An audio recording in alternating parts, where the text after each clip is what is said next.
B52 daw na jël ko Alassane génne ko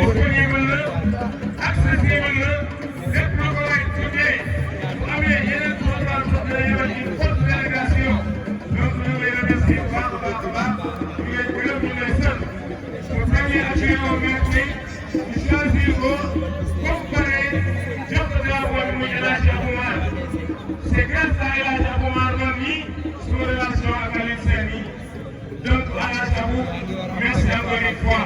et di wax ne délégation yi damay bàyyi na dugal ko maa ngi nuyu waa municipalité yëpp nag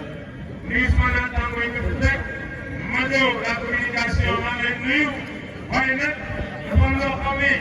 kii di Lithium Production ni Alioune Sène daf ko bëggoon muy nag ñi nga xam ne ku ñuy wax wér yan baas nga xam ne tey yan baas bu yaayam jëmutoon àdduna dina ko fekk fii tey Alioune Sène dañ ko gis ko moo tax Alioune Sène ne woon tout à coup vraiment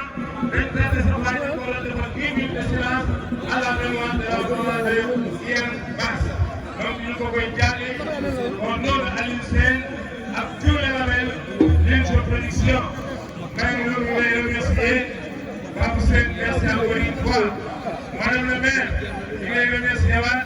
monsieur Abou Mar encore une fois merci El Hadj Malick ndeysaan seen final ba yàgg na de CNG de lutte El Hadj Maodo Faye président CNG de lutte madame Dira promotrice Dira Sall donc ñu promotrice boo xam ne jigéen ju ma góor la ku góor teg tànkam pour promouvoir lamb rek Dira mu koy teg tànkam donc merci à madame Dira Alioune Sène mu ngi lay encouragé merci à Babou Sène merci à Mbaye merci également à Ndeye Fatou mais Alioune Sène nee na mu ngi remercier Ibou Bambara Alassane B52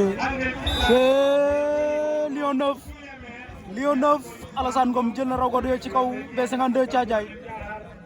ndeysaan Lion 9 Alassane Ngom Niakhar jël na raw gadu ci kor wala ci kaw B52 bu Thiadiaye General TV, don't give me that, give me the General TV.